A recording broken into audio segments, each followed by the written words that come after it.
Welcome, everyone. Come on in. Hello, hello, hello. Welcome.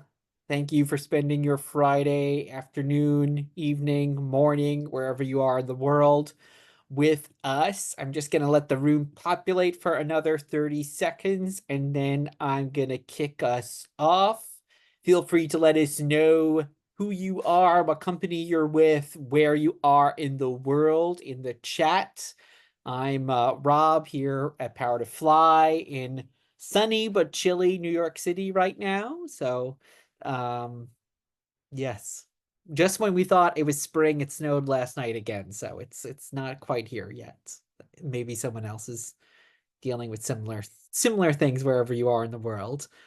But with that, I'm going to kick things off and welcome you all to our February Leadership Roundtable. We are delighted that you are spending your Friday with us. My name is Rob. I'm the Director of Events Marketing here at Power to Fly. And we are also really excited to begin to share the results from our What Talent Wants survey. Maybe you've heard about this survey already. You're going to hear lots more from it because we're very proud of the results and some really interesting things.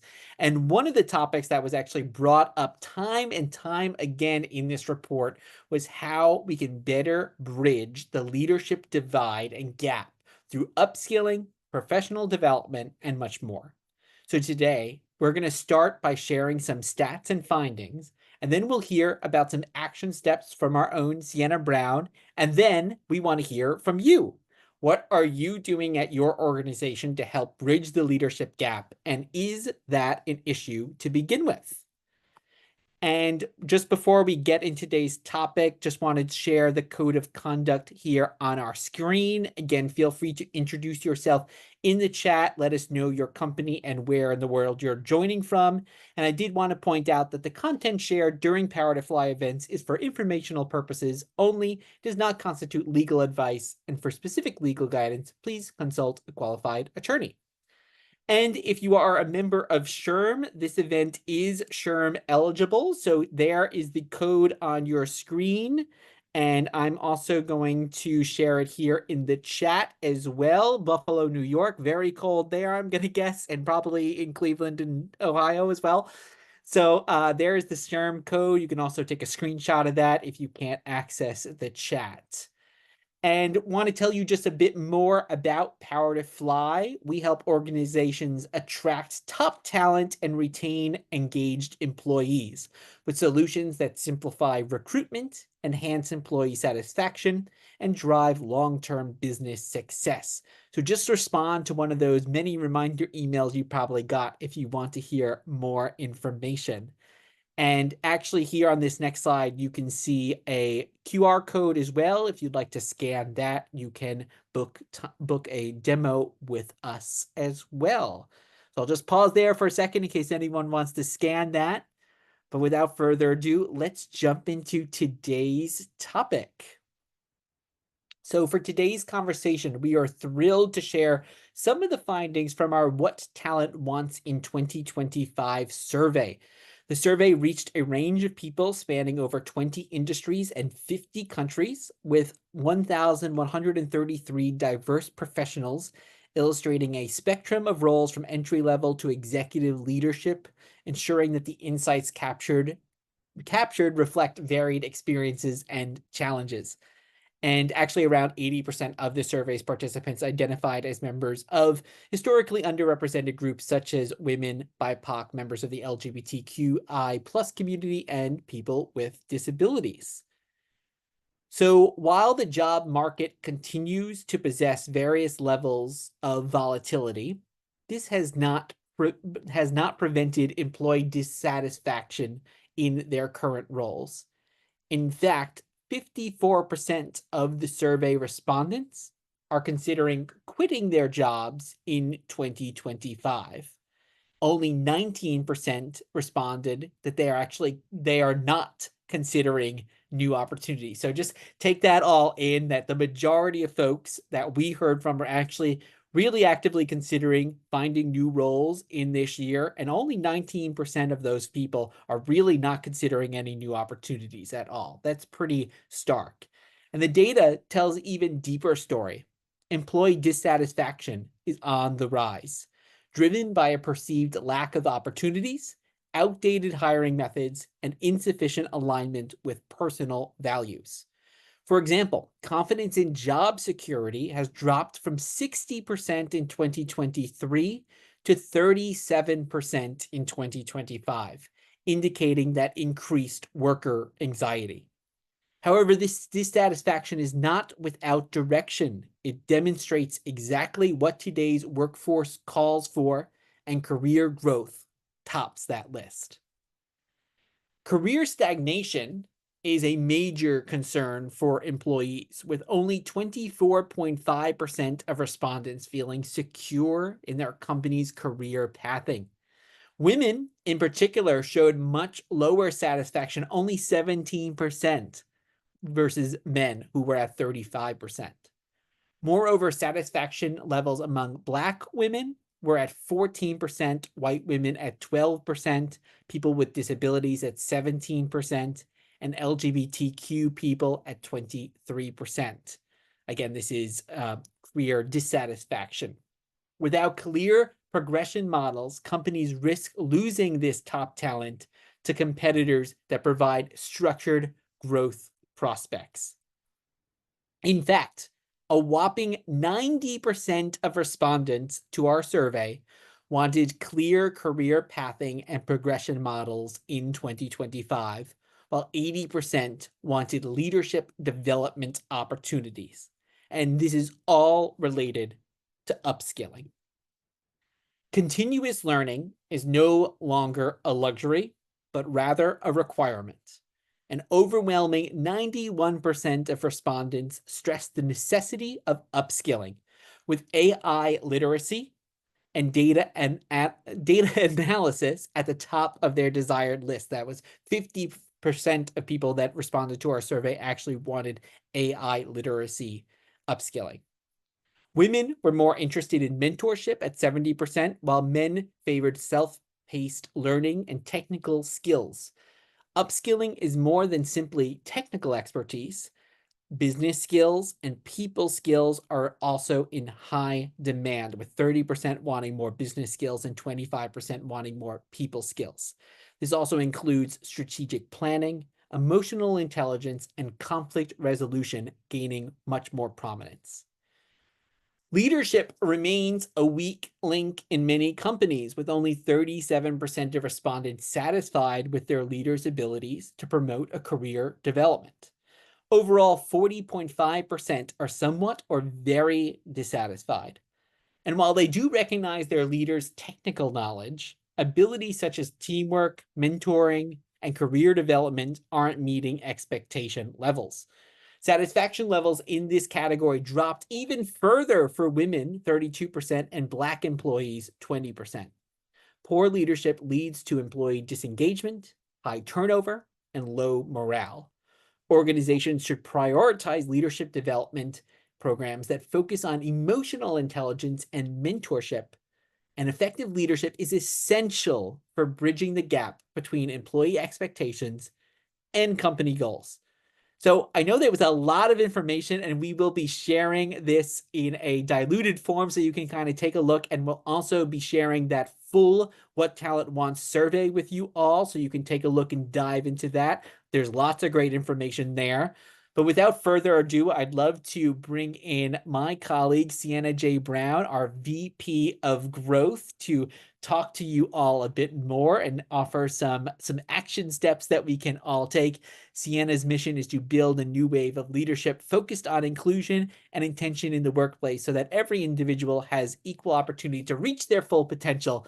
Thank you so much for being here, Sienna. We can take the slides down, and that way we can see you much better.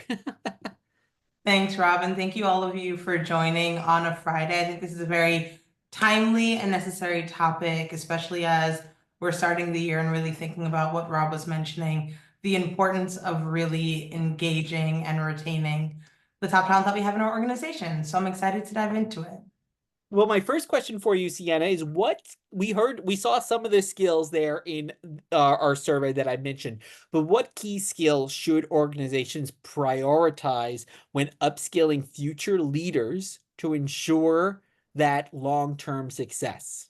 Yeah, I think this is a great question. And I also want to engage all of you in the audience. I'd love to hear from you all. What are some of the key skills that you think are extremely important for future leaders? Feel free to just drop it in the chat, and then we'll definitely hear from you later when it's time for the roundtable. But from my perspective, I really think there's a couple of different types of skills that are important. And we've previously used hard skills and soft skills.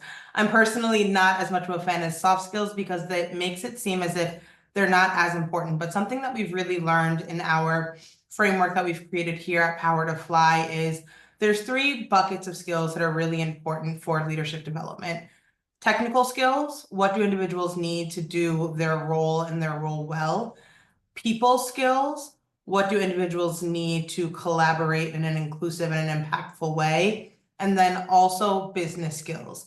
What is the business acumen and skills that they need to really be able to drive growth and impact? So when we're thinking about not just now, but what's needed in the future, a lot of the research that we've done are focusing on change management and resilience, right? I think we all know that there's a lot going on in organizations as well as in society where it's really important to be adaptable. It's really important to be able to say, how can individuals navigate uncertainty and still drive innovation in the workplace at the same time? Something else, and I love what I'm seeing in the chat, ability to be a thinker and doer, ability to handle change. Sarah, exactly. A lot on EQ, a lot on empathy, and that's actually the second point that I want to talk about, the importance of empathy and compassion to really foster inclusive leadership. So being able to understand and address the unique needs of each individual on your team and in your organization. And a big part of that is really psychological safety and active listening. I think very often we think that leaders are the loudest in the room, the ones who reply quickest, the ones who have the loudest voice. But what's really important for leaders and to create and develop other leaders in the future is practicing how are we actively listening to other individuals and creating a space and an environment where employees have a space to feel heard and to contribute. And I mean, I think I saw Georgette taking notes earlier, but if you all are taking notes or thinking about how you can bring this back to your organization, there's some really easy. There's some very strategic and important things to implement, right? So obviously thinking about training, but through a lens of leadership development. So not just having that be a standalone initiative, but thinking about how is that something that's integrated into the culture of how your team and individuals learn.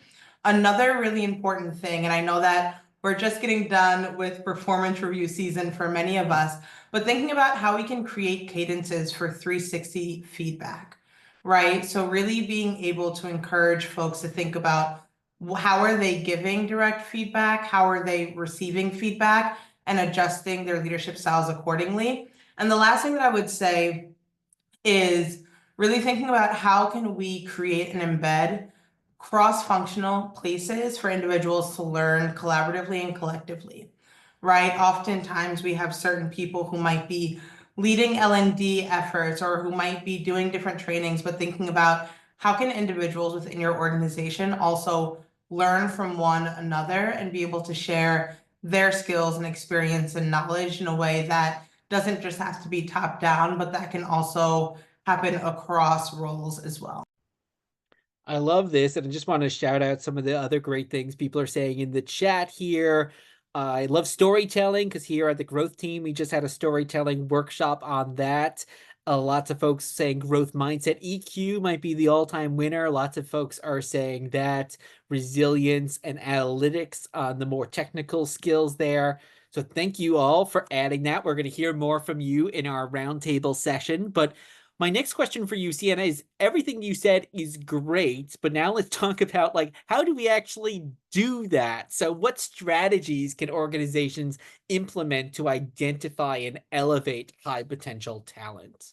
Oh, yeah. And I'm gonna start off with a hard truth, but I think something that's important is actually dedicating and investing the time to be able to identify what high potential talent looks like in your organization and what are those skills that might be known by middle managers or leaders, but that also might be stagnant because individuals don't have the opportunity to share or to put those into action. So when we're thinking about identifying and developing high potential employees, yes, it's about performance in one's role, but then also being able to recognize the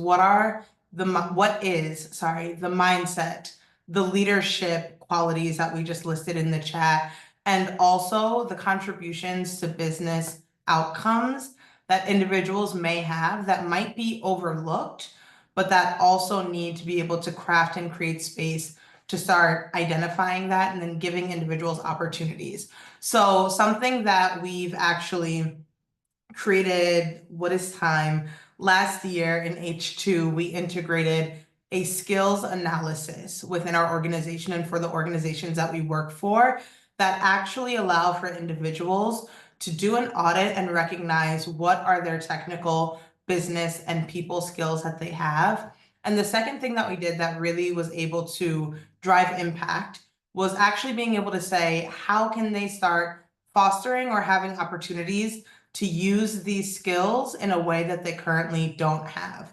So thinking about that, like how can you run a skills audit within your team or within your organization, and then being able to share internal opportunities for people to use their skills and to step into different responsibilities and roles.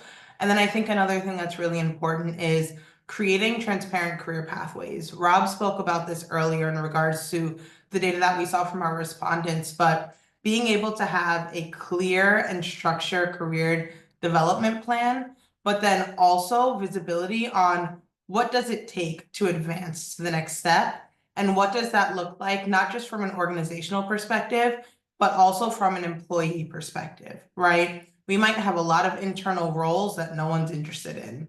Let's talk about it. Or we might have a lot of individuals who are interested and capable of moving into a different role, but because those conversations aren't happening internally, it makes it harder for people to be able to grow. And the last thing that I'll say, data, I always like to say data is the queen of everything, but being able to actually track and measure internal mobility, right? So how are we looking and monitoring promotions, career trajectories to really be able to ensure that high potential employees are also progressing in a way that's inclusive and equitable as well. Thank you. And I just wanted to point out what Angela just said in the chat there, defining what high potential is through criteria, as you mentioned, Sienna, because there are as Angela says, there's so many different opinions on what high potential is and what that looks like, especially I think in more hybrid workforces. That can even get trickier because you might be prioritizing someone who you're seeing in an office versus maybe someone you're seeing remotely, and they might not always be like apples to apples in that way. So I think that's a great point. And one other thing, raising my hand, and one other thing I would add though is yes, 100% to what Angela is saying. And I think for all of us, a good question for us to take back in our roles and in our organizations is starting to define that, right? What does that look like? Again, not just in performance, but then also how are individuals aligned with our company's values and our culture and the way that we work? How are we really able to dive in there and then being able to look at that and say, this might look different across 5 different teams. Let's bring that to leadership and talk about how do we make sure that that's similar across the board. This way, it also creates opportunities for individuals, no matter what role or level or department they're in as well. I love it. And I think kind of related to the criteria that we mentioned are metrics, because we can kind of set out, hey, we want you to do this, but how are we actually tracking that? So my next question for you is, what are the most important metrics for tracking success and accountability in leadership development initiatives? Yes, I love this, and I love to see that you're dancing based on the response, Dr. Angela. I think, again, I was just saying for me and for a lot of leaders, data is queen, and being able to understand what are the qualitative and the quantitative metrics that we're using to track leadership growth, engagement, and business outcomes. And so a couple of things that we've seen and that we've also integrated with some of our partners is Obviously, the easiest one, employee engagement and retention rates, right? Looking at the fact that high quality leadership directly correlates with employee satisfaction as well as turnover, but really thinking about how, again, how are we defining employee engagement and how are we creating more touch points outside of just the yearly employee engagement survey? If your organization is one that does things like pulse checks, thinking about how are you integrating, right, growth and success for leadership development as well within those pulse checks to make sure that it's something that doesn't just happen once a year, but instead it's something that's consistently embedded into the culture. The second thing that I would say is we obviously know that a lot of organizations look at employees' performance, but then also thinking about how are we looking at leadership performance to be able to create environments that foster results. And so thinking about those 360 feedback scores, but then not just, and I think this is really important, but not just getting data to look at data once and then leave it, but actually being able to say, how are we using this data to inform the insights that we need to make change, and then seeing how that aligns with business performance. So a couple of things that are a little bit more tactical, sorry, a couple of things that are just a little bit more tactical is if you have leadership development programs within your organization, setting clear KPIs for what those goals are. Taking a training should not be enough. What are the outcomes that you're looking for after that training on a 1 month, 3 month, 6 month basis? Because these are things that take time. Something else that we've seen that's had amazing results as well is using pre and post training assessments. So in all of the leadership development trainings that we do with our organizations that we partner with, whether that is live or whether that is on demand, is how are we measuring the effectiveness of the training and the training topic by looking at that skill development and then also looking at the behavioral changes that are desired over time. And the last one, I think this is just a little bit fun, right? But creating leadership scorecards, right? How are all individuals within an organization being able to understand how they're currently doing in regards to leadership? And something that we often talk about is leadership is not just tied to a role, right?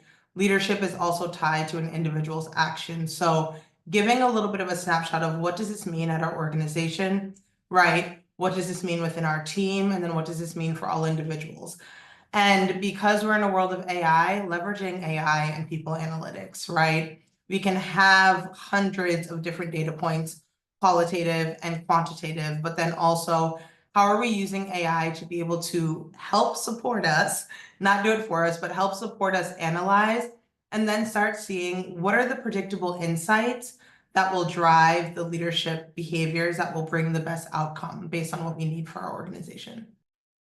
Yeah, and I love what you kind of said about having these kind of check-ins as you need them, because I think sometimes as leaders we can fall into this thing of like, okay, we have our yearly review or our quarterly review, and sometimes even quarterly isn't enough. Sometimes you have to kind of get into and find out more frequently, really check in on someone. So yeah, so that, no, thank you so much. Well, I have one more question before we move to our round table, and it's a biggie here because I mentioned that more than half of the professionals had said in our survey that they may quit their jobs in 2024.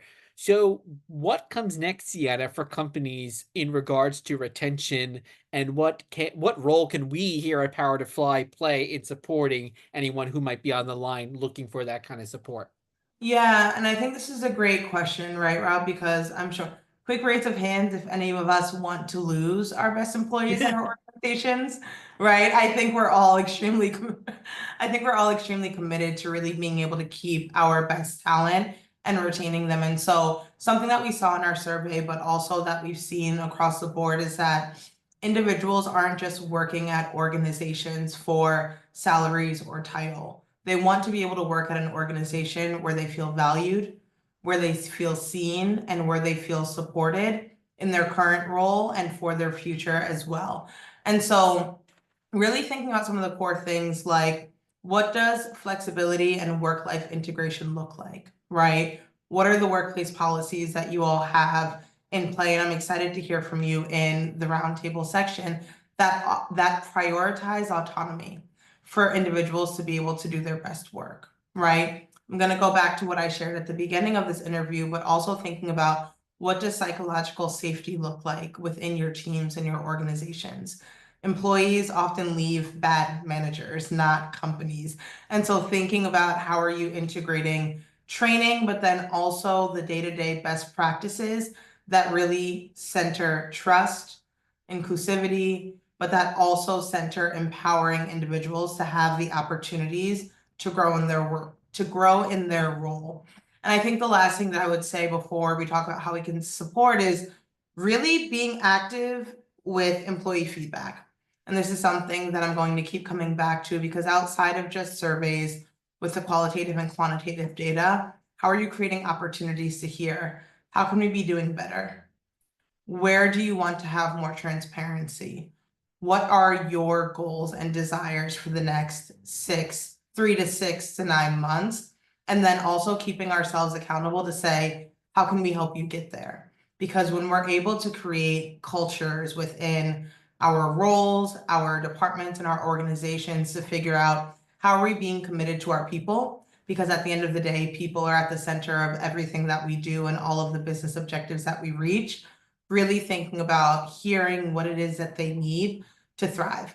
And of course, Power to Fly can support in so many different ways. I mentioned before that we offer leadership development trainings for employees, from individual contributors to C-level to C-suite level roles, really being able to equip individuals to create high retention work environments. And we are actually center data-driven insights, right? We were talking about what is the data that we can look at, and something that we were actually able to see is that over the leadership development trainings that we've had with different companies, it's increased sentiments of belonging by over 94%.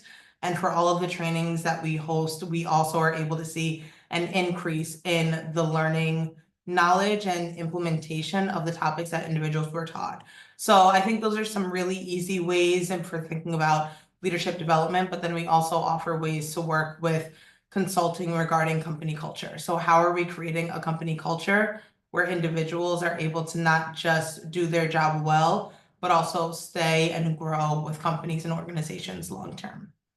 Thank you so much, Sienna. Yeah, and I don't have the exact numbers in front of me, but everyone will see when they take a look at the full What Talent Wants survey that yes, salary is important. Everyone wants to make more money, but when we actually were asking people about would they, they also really value flexible work. They value work-life integration as well. They value moving up the ladder and advancing in their careers. So that salary portion, yes, it's important, but there's so many other things. And many people said they would even take a salary reduction if it means that they had this flexibility, if they had the career advancement that we're talking about. So thank you so much, Sienna. This was amazing. And while these recommendations may not be the be all end all of the topic we discussed today, we hope that today's discussion provided some new perspectives and actionable steps that you can take back to your teams.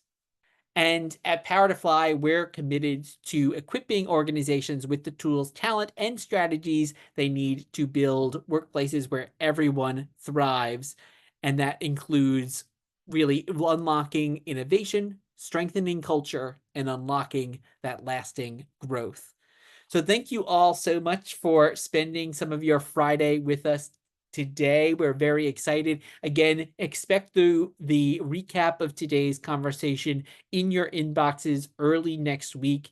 We'll also be hosting an event next Tuesday, Wednesday, next week on where we'll be doing a deep dive into the What Talent Wants survey. So many of you have probably already registered for that, but if you haven't registered for it, we'll also send out that in our email, or you can check that out on powertofly.com. And or right there in the chat, as Sienna beat me to it. So thank you again. Have a great rest of your Friday, and we'll see you at the next Power to Fly event. Have a good one, everybody.